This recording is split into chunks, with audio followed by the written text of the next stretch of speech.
Hi, it's Laura at Aquamarine18. Thanks for stopping by my channel today. Welcome or welcome back.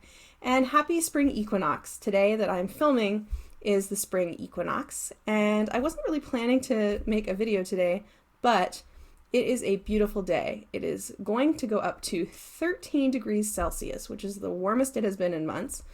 And the forecast for the entire day is sunny. So I decided, as part of my celebration of the spring equinox, to get out my deck for Wonder Walking by Amy T. Wan, which is one of the newest Oracle decks in my collection. I got it as a holiday gift from my family, and pick a card to inspire a hike today. And I am inspired by Kasha over at Tarot Map. I'll link Kasha's channel below to share that Wonder Walk with you all. I've really enjoyed Kasha's Wonder Walk videos, so I thought that I would make one too. So I thought that I would shuffle the cards and pick one and see what the guidebook has to say, and then share some of my walk. So I will ask for an inspiration for today's hike that will celebrate the spring equinox in a good way.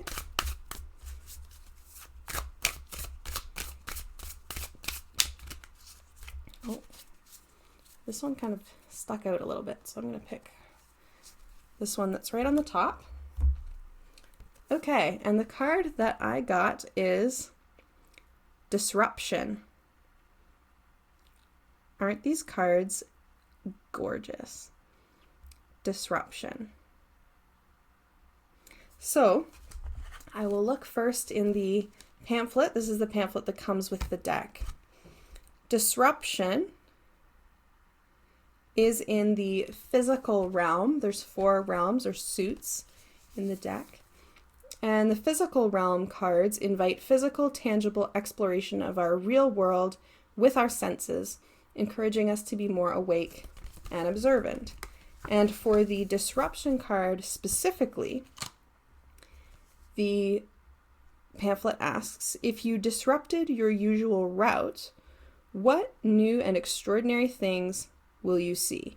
So now I get to choose a walking destination that is not my usual route. So I will not just be going to the park around the corner from my house, which I often do.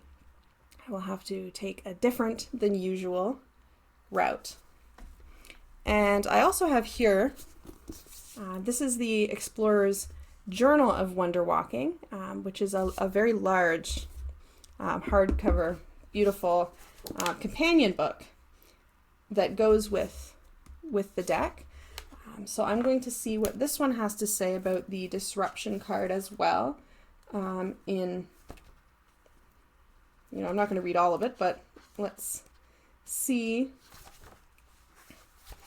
There are about 4 pages of each card in here. So it's also designed that you can write inside the book. I probably won't. Each card comes with some meanings and suggestions of what to observe on the walk, as well as activities to try, and then some journaling prompts as well, and then some suggestions for card pairings. So what we have to say about disruption in the guidebook reads, disruption jolts us out of complacency like a thunderstorm on a lazy summer day. Let's hope there is no thunderstorm on a sunny day for the hike. Disruption is a ripple, a tear, a wrinkle in the smooth fabric of routine. It's the medicinal dose of different in the lullabying cocoon of everyday life. The perfect prescription for creative apathy. Disruption shakes things up, makes room for chaos and happenstance, for the messy and unplanned, for the new and fresh. This card invites us to step off the beaten path, to be comfortable with uncertainty, and to allow for magic outside the ordinary.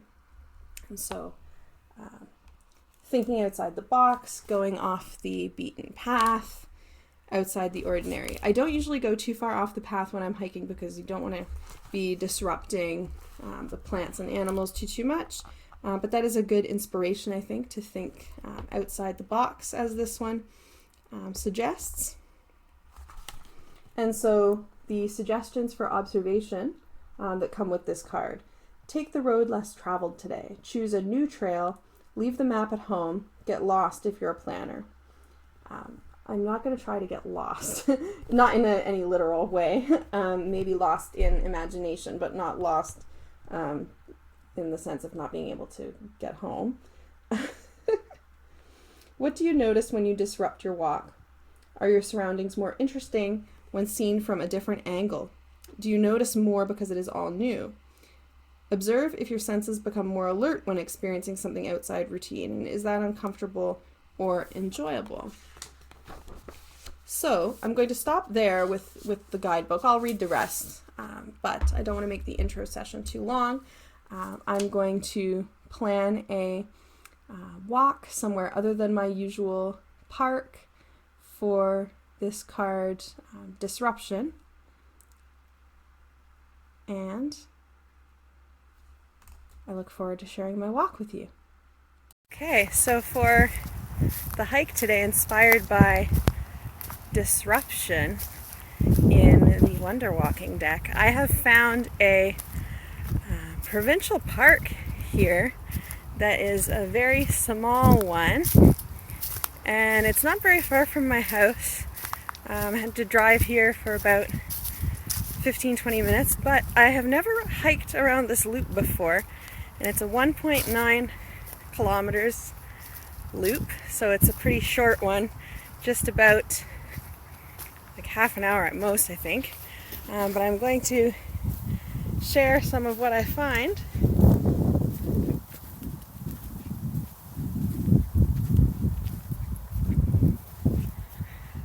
Disrupting my usual walking and hiking, going somewhere new.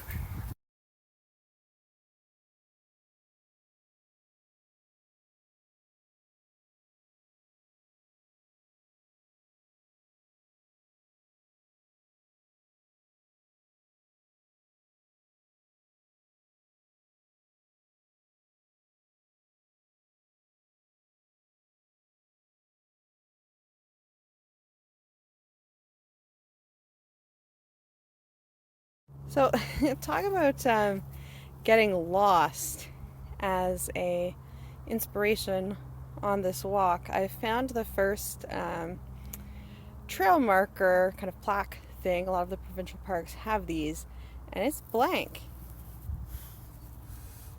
So I don't know, based on this,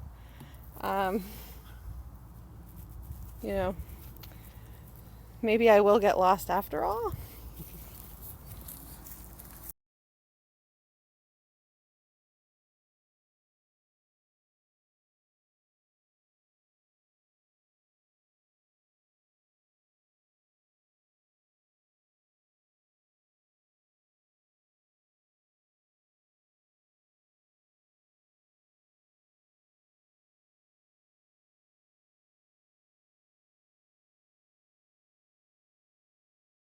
So far, you can probably see behind me that quite a bit of this trail has been more like an ice skating expedition than a hike. So far I've avoided falling on my butt, but it's very icy here, as you can see. But the weather is amazing, and it's great to be out. It feels like a perfect thing to be able to do on the spring equinox, for sure.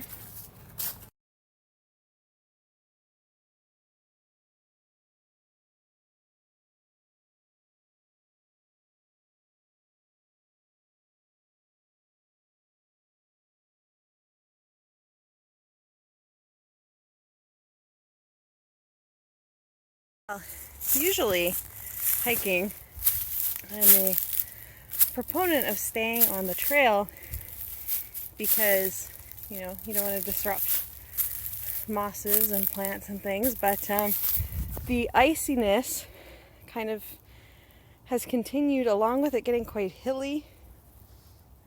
So we just walked up this quite significant incline, and nothing would say disruption on a hike like falling on my butt in a puddle 2 kilometers from the car in not very warm weather. So going a little bit path adjacent to avoid that, and just really feeling good getting outside. The trees are amazing. Perfect.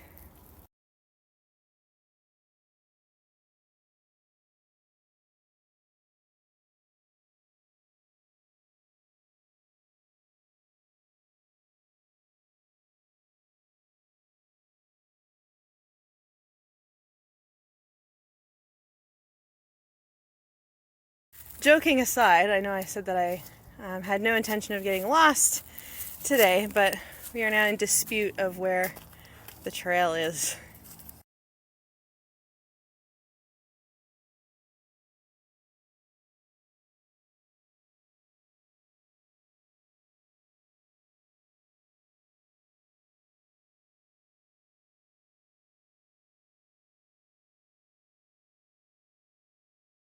So I found a not blank trail marker informational sign.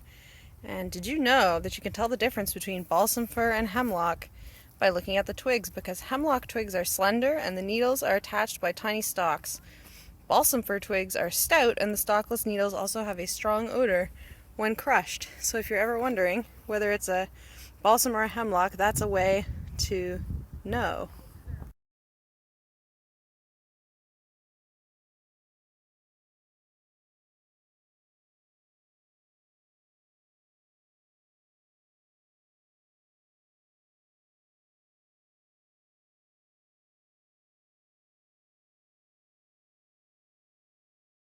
So something that might feel like a disruption, I think, is that there are a lot of fallen trees here, but we did pass a sign that explains that in this particular forest area that the fallen trees are just left where they are because they're a part of the local ecology, and them, breaking down is a good thing for the residents of this forest. So we've been passing a lot of very large trees down, but they're just left where they are.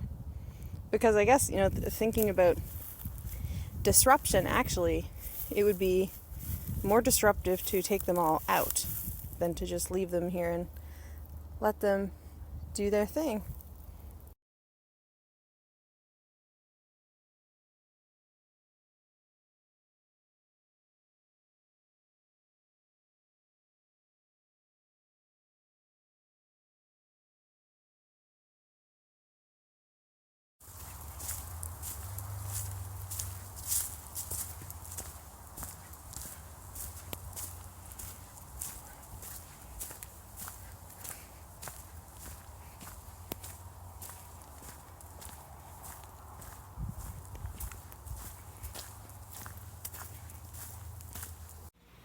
That was a great hike, and now I'm concluding the great hike with a cold beverage on the back deck. It is only the second day that has been warm enough this season to do that, so that feels like a great end of the afternoon on this spring equinox. Thanks for wonder walking with me today, and I'll see you again soon. And happy equinox to everyone, whatever hemisphere you're in, spring or fall equinox. I hope you've had a great day. If you've done anything particularly special for your spring equinox that you want to share, let me know in the comments. Thanks again. Bye.